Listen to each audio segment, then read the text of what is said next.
अस्सलामु अलैकुम रहमतुल्लाह।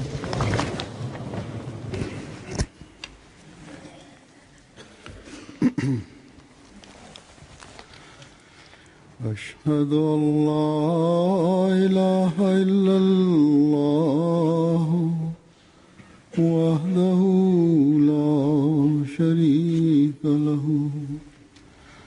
وأشهد أن محمدا عبده ورسوله أما بعد فأعوذ بالله من الشيطان الرجيم بسم الله الرحمن الرحيم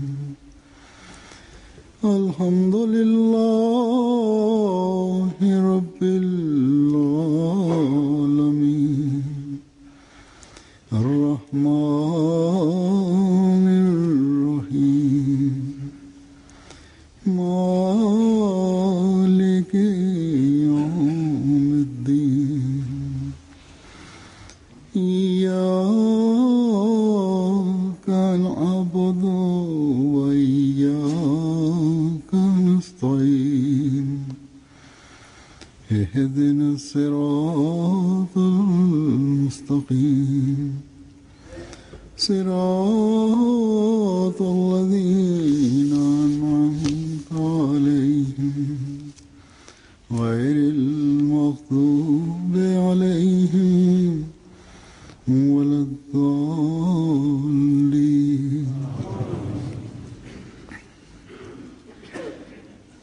हज़रत मसीह मौऊद अलैहिस्सलाम दुआ की हकीकत बयान দোয়ার মর্ম এবং তত্ত্ব বর্ণনা করতে গিয়ে এক জায়গায় বলেন, যেভাবে জাগতিক সুখ শান্তির জন্য মানুষ চেষ্টা করে, একইভাবে খোদার সন্তুষ্টি অর্জনের জন্য মানুষকে চেষ্টা করা উচিত। পাঞ্জাবিতে একটা প্রবাদ আছে, যে দোয়া করে তার এক ধরনের মৃত্যুবরণ করা উচিত, অপর নামে হলো দোয়া। হযরত মুহাম্মদ ইসলাম বলেন যে অনেকেই বলে দোয়া করুন, দোয়া এক ধরনের মৃত্যুকে চায়। এই পাঞ্জাবি প্রবাদের এটি অর্থ যে যে চরমভাবে উৎকণ্ঠিত এবং বেকুল সেই দোয়া করে। দোয়াতে এক ধরনের মৃত্যু অন্তর্নিহিত থাকে, আর এর বড় প্রভাব হলো মানুষ এক ধরনের মৃত্যুকে বরণ করে। দৃষ্টান্তস্বরূপ, কোনো ব্যক্তি যদি এক ফোঁটা পানি পান করে দাবি করে যে আমার পিপাসা নিবারণ হয়েছে, বা সে যদি বলে যে আমার অনেক পিপাসা ছিল, এক বিন্দুতে নিবারণ হয়ে গেছে, সে মিথ্যাবাদী। পেয়ালা ভর্তি করে পান করলে তার কথার সত্যায়ন হবে। পুরো বিগলিত চিত্তে দোয়া করা উচিত, এমনকি রূহ বিগলিত হয়ে খোদা তাআলার আস্তানায় সেজদারত হয়, আর এরই নাম হলো দোয়া। ঐশী রীতি বা সুন্নত বা নিয়ম হলো, যখন এমন দোয়া করা হয় বা এইভাবে যদি দোয়া করা হয়, আল্লাহ তাআলা হয়তো সেই দোয়া কবুল করেন বা তাকে উত্তর দেন। অর্থাৎ হয়তো দোয়া গৃহীত হবে, আর না হয় খোদা তাআলা বলবেন যে দোয়া এইভাবে নয়, অন্যভাবে গৃহীত হবে। তো এই হলো দোয়ার স্বরূপ এবং দোয়ার প্রকৃত চিত্র এবং বাস্তব মর্ম। সৌভাগ্যবান তারা যারা শুধু বলি সর্বস্ব বা ভাষা দোয়া করে না, বরং আল্লাহ তাআলার উপর তাদের দৃঢ় বিশ্বাস থাকে, আর এই দৃঢ় বিশ্বাসের সাথে তারা দোয়া করেন যে আল্লাহ দোয়া গ্রহণ করেন, কবুল করেন,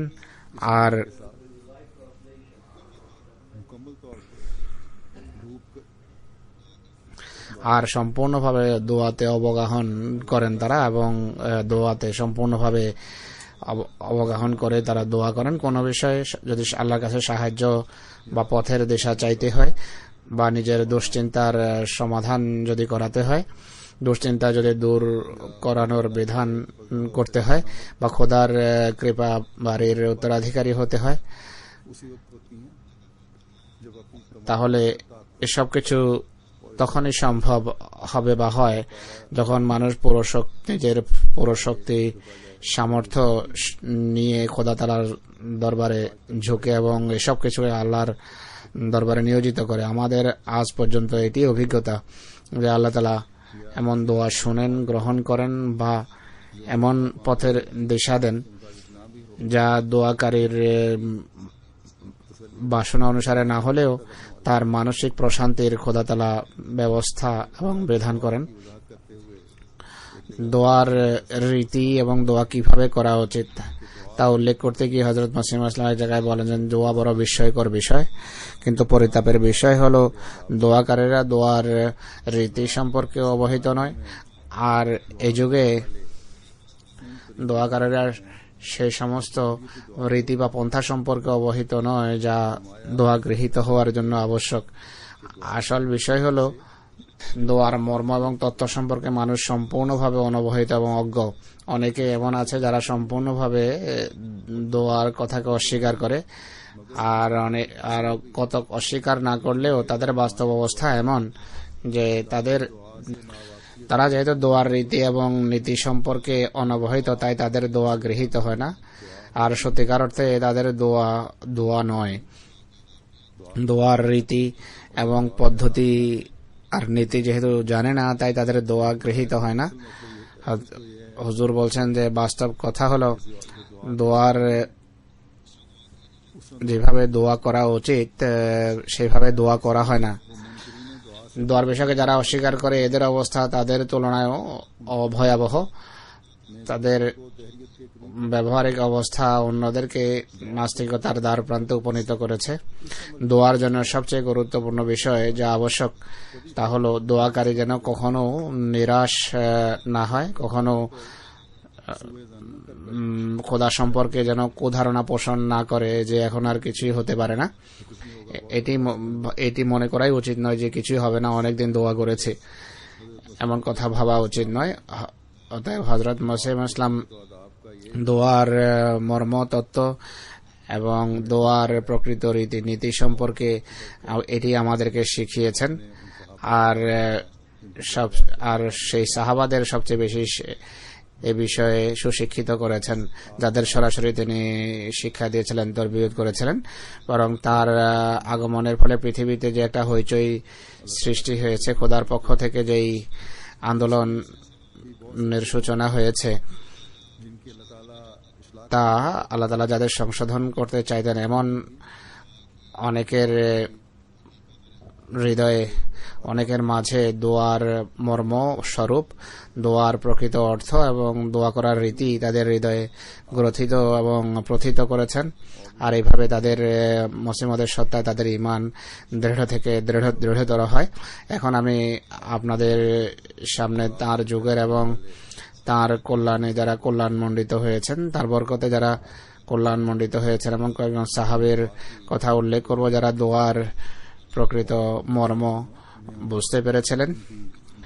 আর আল্লাহ তাআলা তাদেরকে দোয়া কবুল হওয়ার এবং দোয়া গৃহীত হওয়ার দৃশ্য এবং দৃষ্টান্ত দেখিয়েছেন। এর ফলে তাদের নিজেদের ঈমান দৃঢ় হয়েছে এবং তারা অন্যদের সঠিক পথের দিশা দেওয়ার কারণ হয়েছেন। হযরত মিয়া মোহাম্মদ নওয়াজ খান সাহেব বর্ণনা করেন 1906 সনে সিয়ালকোটে প্লেগের ভয়াবহ প্রাদুর্ভাব দেখা দেয়, পত্রপত্রিকা বন্ধ হয়ে যায়, সর্বত্র লাশই চোখে পড়ত।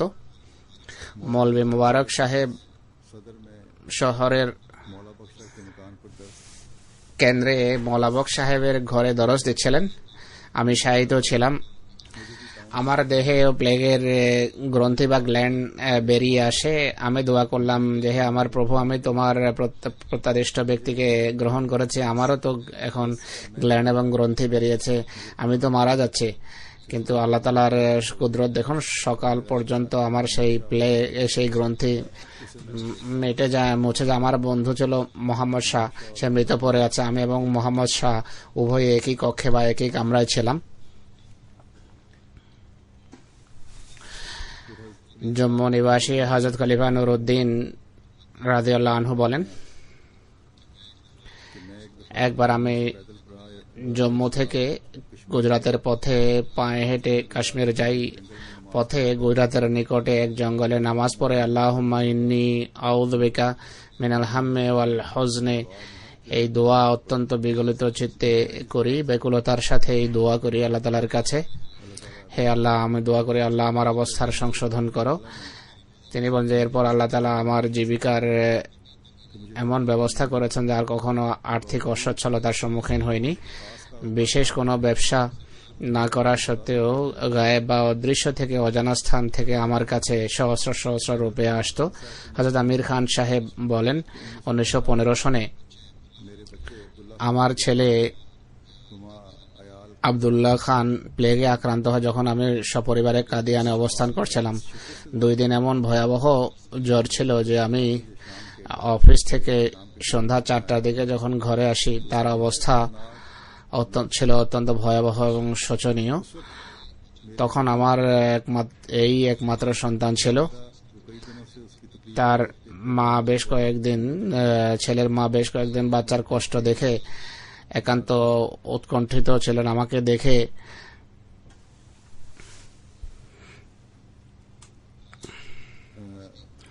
অঝরে কাঁদতে থাকেন আর ছেলেকে আমার হাতে তুলে দেন। গরমকাল ছিল, ঘর ছিল ছোট এবং সংকীর্ণ, আর ছিলেন একা। এর ফলে উদ্বেগ উৎকণ্ঠা আরো বাড়তে থাকে। ঘর ছোট, একা, আর একইভাবে ছেলে মারাত্মকভাবে রোগাক্রান্ত। মনের কষ্ট আরো বৃদ্ধি পাচ্ছিল। আমি ছেলেকে নিয়ে কাঁধে নিলাম, আর বাচ্চার শোচনীয় অবস্থা এবং আমার সীমাবদ্ধতা এবং সে নিরুপায় আর অসহায় অবস্থায় চোখ থেকে অশ্রুঝারা প্রবাহিত হয়। সেই উদ্বেগ এবং উৎকণ্ঠার আতিশয্যে বারবার এই দোয়াই মুখ থেকে নিঃসৃত হচ্ছিল, হে খোদা, হে আমার প্রিয় খোদা, এই স্পর্শকাতর সময়, ভয়াবহ সময়ে তুমি ছাড়া অন্য কেউ সহমর্মী নেই, অন্য কোনো হাকিম বা চিকিৎসক নেই, তুমি আরোগ্য দান করতে পারো। এই ধারণায় আমি এতটা নিমজ্জিত ছিলাম যে আমার হৃদয়ে এই ধারণা জাগ্রত হলো তুমি কোরআনের এই দোয়া কুলনা ইয়া নারু কুনি বারদান ওয়া সালাম ওয়া ইব্রাহিম পরে বাচ্চার মাথায় হাত বুলিয়ে মাথা থেকে নিচের দিকে আনো আর বারবার এমন করো। আর আমি অশ্রুসিক্ত চোখে, অশ্রুসিক্ত নয়নে এইভাবেই হাত বোলাতে থাকি। কয়েক মিনিটের ভিতর বাচ্চার জ্বর নেমে যায়, শুধু গ্রন্থি এবং গ্ল্যান্ড বাকি ছিল, যা 2য় দিন অপারেশনের ফলে ঠিক হয়ে যায়। আর 4-5 দিনের ভিতর বাচ্চা সম্পূর্ণভাবে সুস্থ হয়ে যায়। হযরত চৌধুরী আমির মোহাম্মদ খান সাহেব বলেন, হোশিয়ারপুরের হাসপাতালে দীর্ঘদিন চিকিৎসা করানোর পরও আর 3 বার পায়ের অপারেশনের পরও যখন পা ভালো হলো না, তখন একদিন মিস সাহেবা বা ইংরেজ নার্স, যিনি অত্যন্ত উন্নত স্বভাবের ভদ্র মহিলা ছিলেন, তিনি বলেন যে আপনি যদি অনুমতি দেন পা হাঁটুর জায়গা পা কেটে ফেলে দেওয়া যেতে পারে। গ্যাংগ্রিনের মতো পরিস্থিতি হচ্ছে, যেন রোগ হাঁটুর উপরে ছড়াতে না পারে।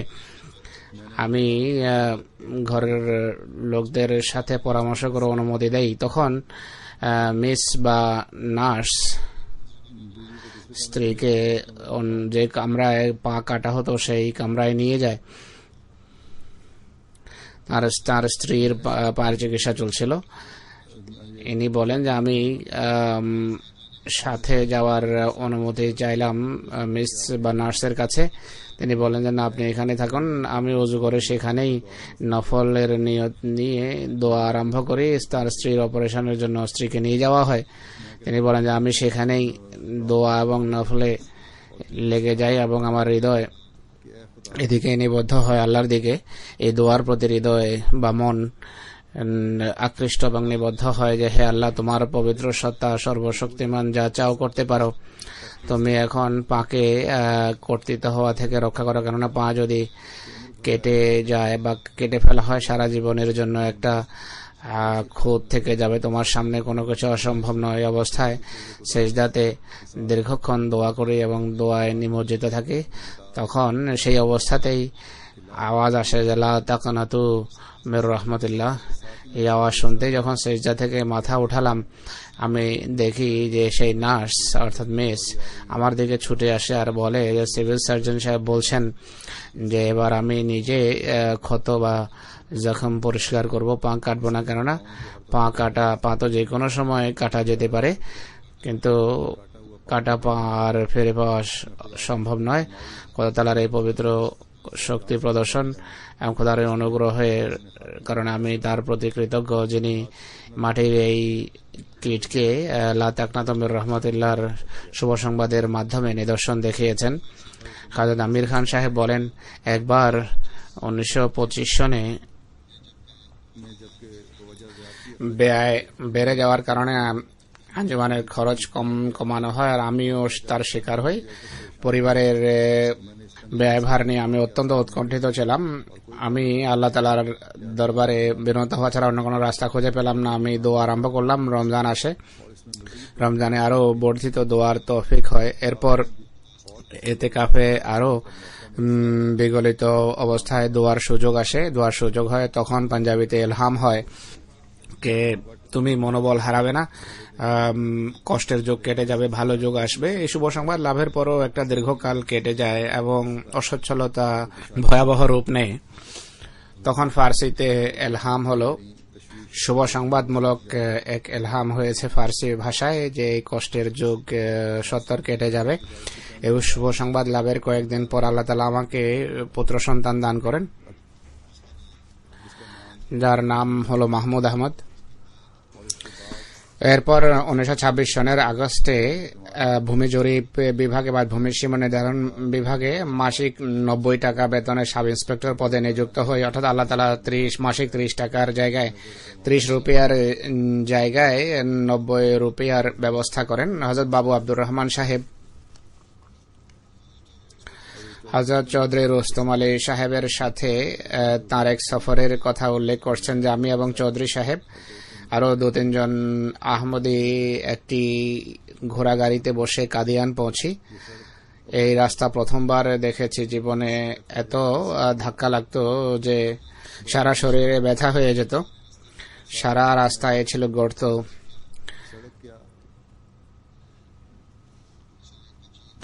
এটি রাস্তা তো নয়, বরং ঘোড়ার গাড়ি বা ঘোড়ার চলাচলের জন্য একটা কাঁচা রাস্তা ছিল।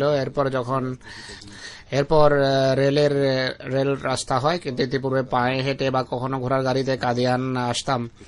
কাদিয়ান পৌঁছে অতিথিশালায় আমরা অবস্থান করি। পরে আমি এবং চৌধুরী সাহেব হযরত মসজিদ ইসলামের সমীপে উপস্থিত হই। হুজুর মসজিদ মুবারকের ছাদে, বর্তমান মসজিদ মুবারকের উত্তর দিকে ছোট জায়গা ছিল সেখানে হুজুর উপবিষ্ট ছিলেন, বা আরো 10-12 জন বন্ধু সাথে ছিলেন, যাদের মাঝে হাকিম নুরুদ্দিন এবং মৌলভী আব্দুল করিম সাহেব উপস্থিত ছিলেন।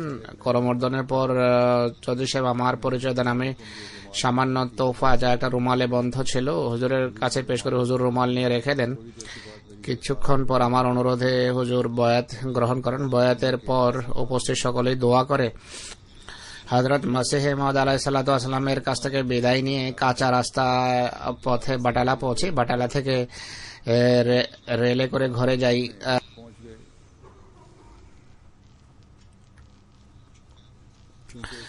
কাদিয়ান যাওয়ার পূর্বে ঘর নির্মাণ কাজ চলছিল, সেই নির্মাণ কাজ ছেড়ে আমরা কাদিয়ান যাই। ফিরে এসে পুনরায় নির্মাণ কাজ আরম্ভ করি। ঘরের নিচের তলার নির্মাণ কাজ শেষ হয়, উপরের তলার নির্মাণ কাজ আরম্ভ হয়। হঠাৎ করে আমি অসুস্থ হয়ে যাই। জ্বর প্রায় 104 ডিগ্রি পর্যন্ত পৌঁছে যায়। বেশ কয়েকদিন এইভাবে কেটে যায়। চৌধুরী রুস্তম আলী সাহেব প্রত্যেকদিন আমার খবরাখবর নেওয়ার জন্য আসতেন এবং আশ্বস্ত করতেন আর বলতেন যে আমি হযরত মসিহ ইসলামকে প্রতিনিয়ত দোয়ার জন্য লিখে থাকি। একদিন দিনের বেলা স্বপ্নে জানতে পারলাম যে আমার বোন মরহুমা বলছেন যে দোয়া গৃহীত হয়েছে। চোখ খোলার পর আমি আমার স্ত্রী আর ভাই এবং সন্তানদেরকে বললাম যে আমার বোন স্বপ্নে এখানে দাঁড়িয়েছিলেন এবং বলছিলেন দোয়া গৃহীত হয়েছে। কিন্তু ঘটেছে বিপরীত। জ্বর, শরীরের তাপমাত্রা ক্রমশ বাড়তে থাকে। বেশ কয়েকদিন আমি অচেতন অবস্থায় পড়েছিলাম। ঘরের সবাই নিরাশ হয়ে যায়, বিশেষ করে চৌধুরী রুস্তম আলী মরহুম অত্যন্ত শঙ্কিত হন। তিনি ভাবেন যে খোদা নাখাস্তা যদি এখন মৃত্যুর ঘটনা ঘটে তাহলে সবাই বলবে যে এটি বয়াতেরই ফল, আর ঘরের সদস্যদের উপর বড় নেতিবাচক প্রভাব পড়বে, বন্ধুদের উপরও যারা তার সাথে বয়াত করেছেন। চৌধুরী সাহেব মরহুম দোয়ায় রত ছিলেন এবং স্বাস্থ্যের জন্য প্রত্যেক দিন হুজুরের কাছে লিখতে থাকেন, আমি আল্লাহর প্রতি কৃতজ্ঞ যে আমার আরাম বোধ করি আর 1 মাসের ভিতর পুরোপুরি সুস্থ হয়ে যায়। আমরা এদের নামাজ দোকানে পড়েছি, আলহামদুলিল্লাহ। আল্লাহ তাআলা যেভাবে স্বপ্নে দেখিয়েছিলেন সেভাবেই দোয়া গৃহীত হয়েছে এবং কথা পুরা হয়। হযরত হাফেজ মোবারক আহমদ সাহেব বর্ণনা করেন, হযরত খলিফাতুল মসিহ আউয়াল রাদিয়াল্লাহু আনহু মৌলভী খান মালিক সাহেবকে গভীরভাবে শ্রদ্ধা করতেন। এর কারণ মৌলভী খান মালিক সাহেব বর্ণনা করেছেন যে মৌলভী সাহেব তার ছাত্র জীবনে আমার কাছে দোয়ার অনুরোধ করতেন যে দোয়া করুন আমি যেন অনেক বড় মানুষ হয়ে যাই। বড় মানুষ হওয়ার অর্থ হলো ধর্মীয় শিক্ষার ক্ষেত্রে উন্নতি করা। তিনি বলেন, খলিফা আউয়ালের এই সকল কথা শুনে আমি তার জন্য অনেক দোয়া করতাম। আমি হযরত মৌলভী সাহেবের জন্য দোয়া করি। দোয়া কবুল হওয়ার বা গৃহীত হওয়ার লক্ষণাবলী দেখে তাকে আমি অবহিত করি যে আপনি অনেক বড় ধর্মীয় আলেম হয়ে যাবেন, আর এটি তার দোয়া চাওয়ার উদ্দেশ্য এবং লক্ষ্য ছিল।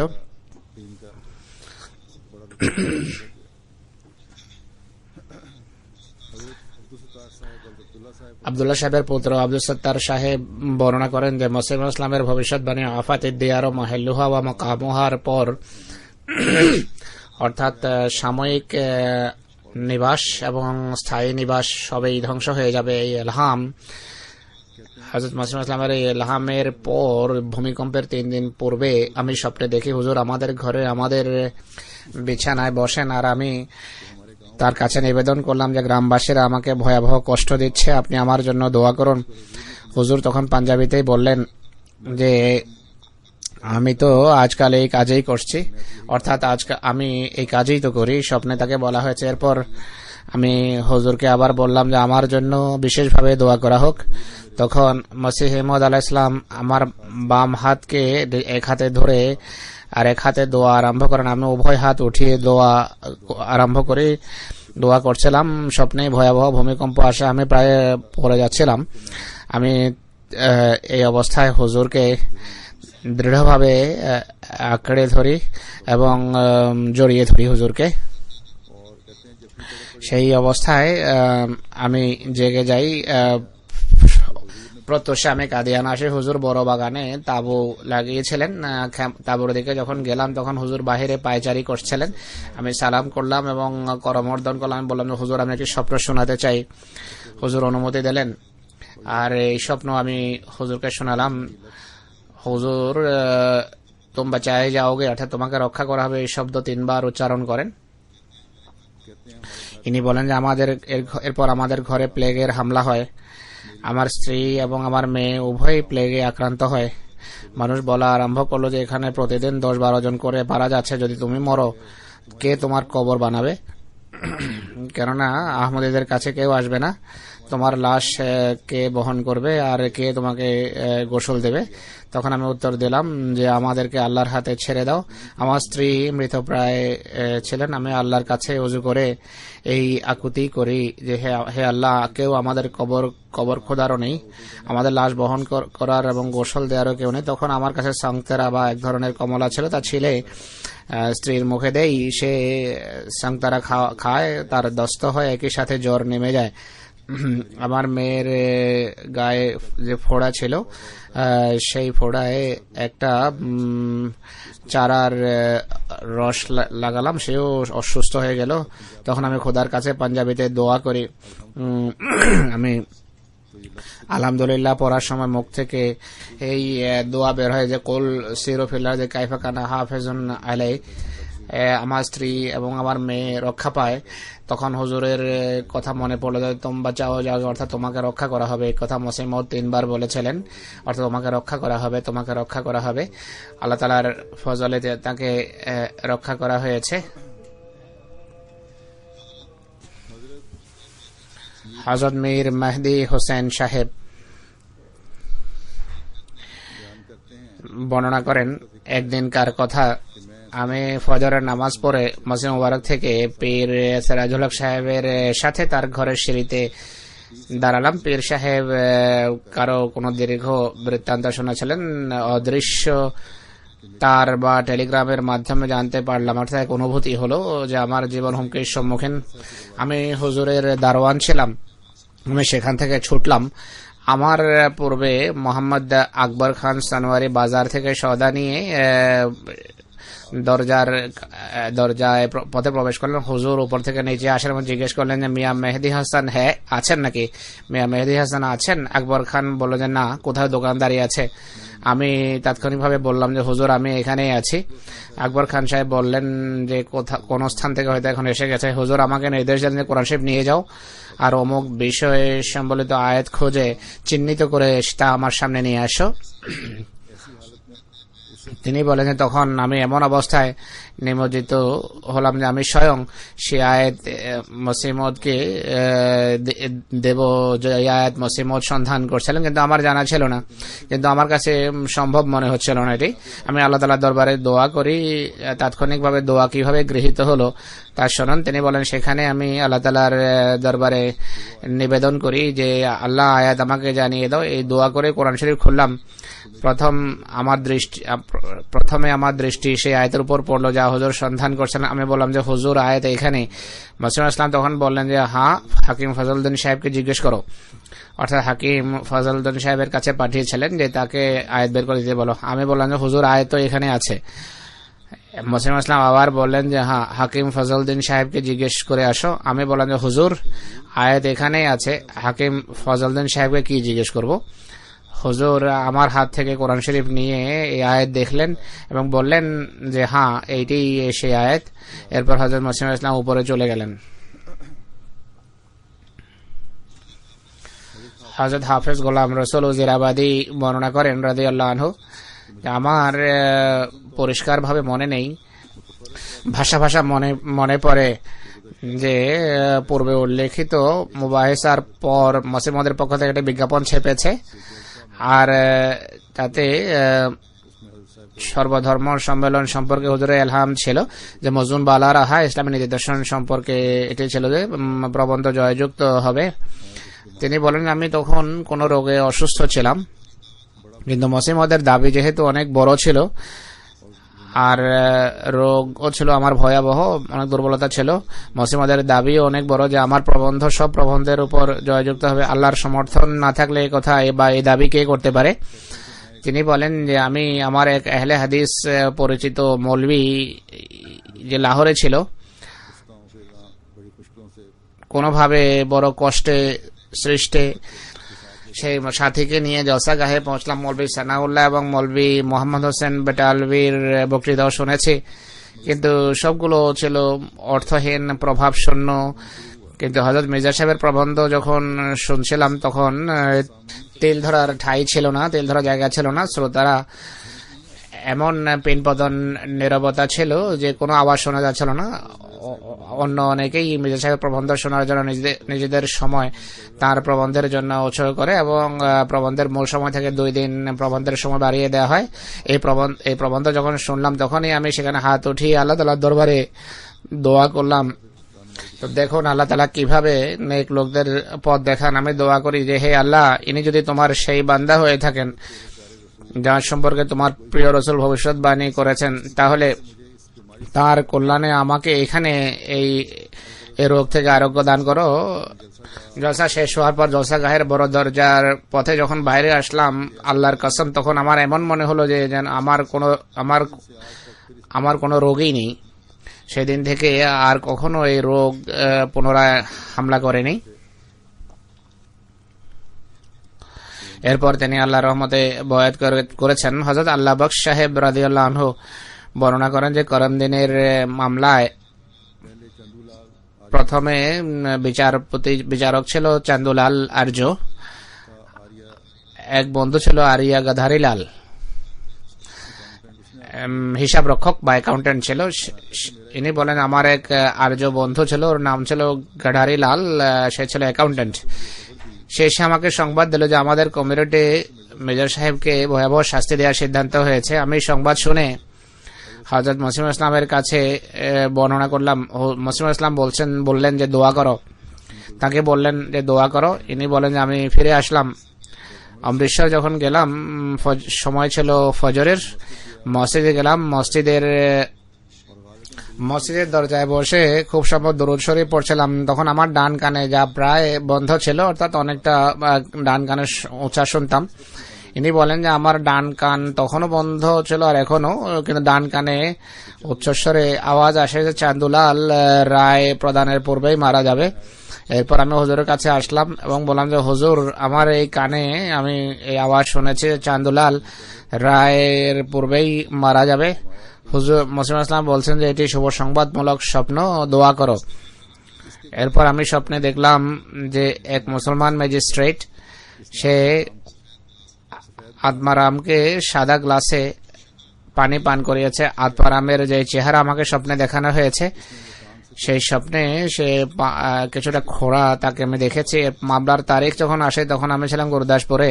কোনো ব্যক্তি ছুটিতে যাচ্ছিল বা ট্রান্সফার হয়ে যাচ্ছিল, তাকে গাড়িতে তুলে দেওয়ার জন্য অন্য কয়েকজনের সাথে আত্মারামও এসেছিল। আমি স্বপ্নের চেহারা মোতাবেক অনুসারে তাকে দেখলাম। এরপর আমি সেখানে গেলাম যেখানে হযরত মসিহ ইসলাম বসেছিলেন, চাটাই বিছানো ছিল, বন্ধুরাও উপবিষ্ট ছিল সাথে। আমি বসলাম। তখন পুনরায় আত্মারাম স্টেশন থেকে ফিরে আসে, আদালতে আসে, যেখানে আমরা বসেছিলাম। আদালতের কামরার দরজা সেটাই ছিল। আমি জিজ্ঞেস করলাম যে ব্যক্তিকে, সে বলল যে মামলা মসিহ মহোদয়ের মামলা এর কাছে। আমি বললাম যে এর চেহারা আমাকে পূর্বেই স্বপ্নে দেখানো হয়েছে। চন্দুলাল সম্পর্কে এটিও বলতে চাই, স্বয়ং হযরত মসিহ মওউদ আলাইহিসসালাম আল্লাহর পক্ষ থেকে সংবাদ পেয়েছিলেন।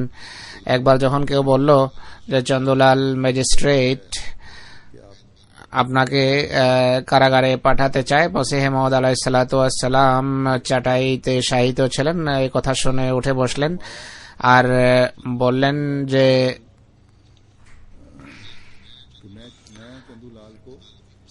আমি চান্দুলালকে আদালতের আসনে আর দেখতে পাচ্ছি না।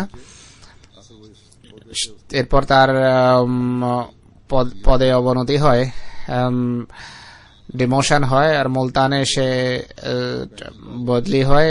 এরপর পেনশন নিয়ে লুধিয়ানা আসে এবং তার পরিণতি হয়েছে বড় ভয়াবহ, পাগল হয়ে সে মারা যায়।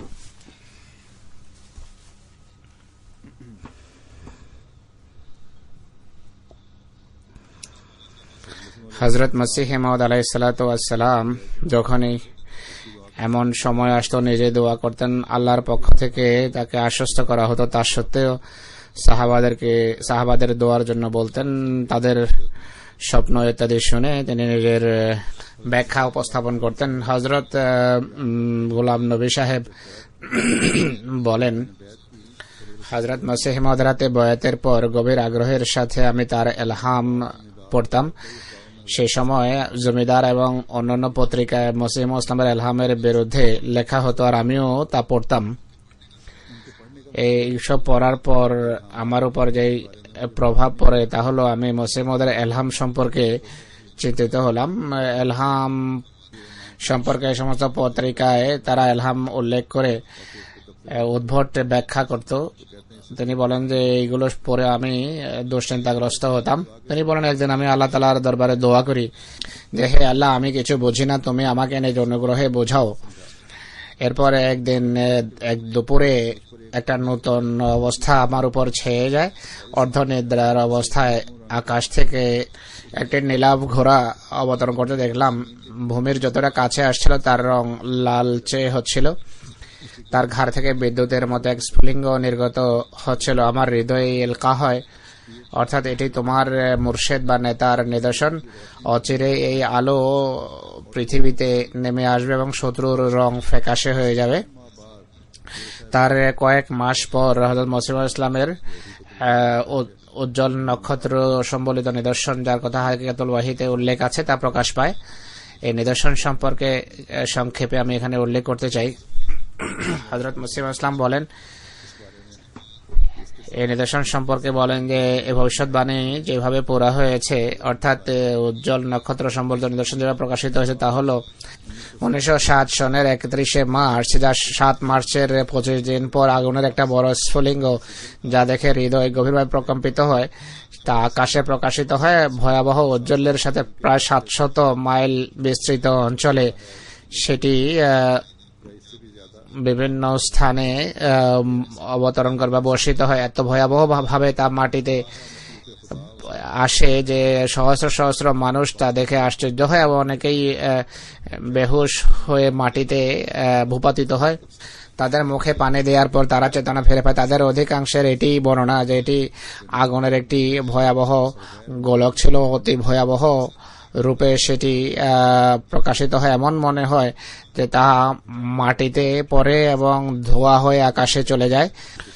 অনেকে এটি বলেছে যে তার এক অংশে লেজের মতো ধোঁয়া ছিল। অধিকাংশ মানুষ বলে যে এটি ভয়াবহ এক অগ্নিস্ফুলিঙ্গ ছিল, যা উত্তর থেকে এসে দক্ষিণে যায়, আর কেউ কেউ বলে যে দক্ষিণ থেকে এসে উত্তরের দিকে গিয়েছে। প্রায় সন্ধ্যা 5:30টার দিকে এই ঘটনা ঘটেছে।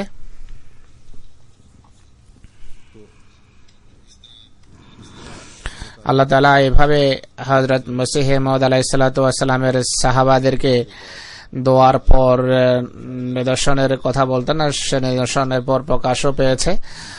আর এইভাবে তাদের ইমানের উন্নতির কারণ হয়েছে।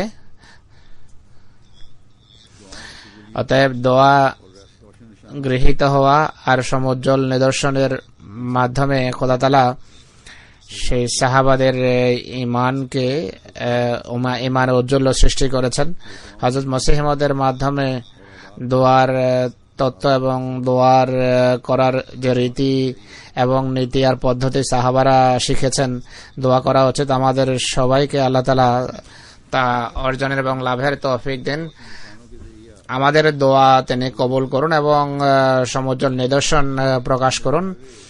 আমাদের সবার ইমান যেন মসিহ মাউদের সত্তায় দৃঢ় হয়, আর আল্লাহর সাথে যেন আমরা সবাই সুদৃঢ় সম্পর্ক, আমাদের সম্পর্ক যেন সুদৃঢ় হয় খোদা তাআলার সাথে। আমি যে এলহামের কথা বলেছি যে কোনো অস্থায়ী ঘরও থাকবে না আর স্থায়ী ঘরও থাকবে না, এটিকে সামনে রাখুন। পৃথিবীর অবস্থা যেভাবে পরিবর্তন হচ্ছে, বিশ্বযুদ্ধের যে পরিস্থিতি বা যে আশঙ্কা দেখা দিচ্ছে, তা সে সম্পর্কেও সে প্রেক্ষাপটে দোয়া করা উচিত। আল্লাহ প্রত্যেক আহমদীকে বরং মানবতাকে এটি থেকে নিরাপদ রাখুন, আর এই যে বলা এবং মুসিবত আসতে যাচ্ছে তা যেন টলে যায়। ইনশাআল্লাহ কয়েক সপ্তাহের জন্য আবার সফরে যাচ্ছি, দোয়া করুন। আল্লাহ তাআলা যেন সার্বিক দৃষ্টিকোণ থেকে এই সফরকে কল্যাণমণ্ডিত করেন। আমেরিকা এবং কানাডার এই সফর যেন বরকতময় হয়। পৃথিবীর বিভিন্ন দেশে, পাকিস্তান ছাড়াও বিভিন্ন দেশে আহমদীদের জীবনকে দুর্বিষহ করে তোলার চেষ্টা চলছে। আল্লাহ তাআলা এই দুষ্কৃতকারীদের দুষ্কৃতি থেকে আহমদীদের রক্ষা করুন এবং এই দুষ্কৃতকারীদের মাঝে বিভিন্ন সরকারও রয়েছে। আল্লাহ নিজ নিদর্শন প্রদর্শনের মাধ্যমে তাদের দুষ্কৃতিকে দূর করুন এবং আহমদীয়তের সত্যতা প্রকাশ করুন এবং সর্বত্র আহমদীদের সকল প্রকারের ষড়যন্ত্র থেকে, দুষ্কৃতি থেকে আল্লাহ তাআলা রক্ষা করুন, তাদের নিরাপত্তা নিশ্চিত করুন।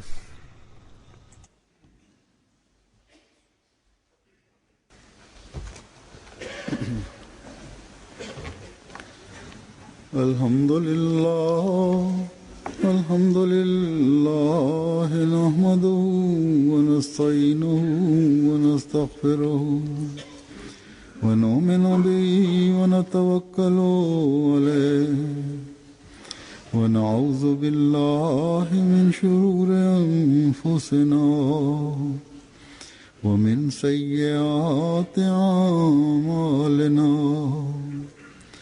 من يهده الله فلا مضل له ومن يضلل فلا هادي له ونشهد أن لا إله إلا الله ونشهد أن محمدا عبده ورسوله عباد الله رحمكم الله إن الله يأمر بالعدل والإحسان وإيتاء ذي القربى وينهى عن الفحشاء والمنكر والبغي يعظكم لعلكم تذكرون اذكروا الله يذكركم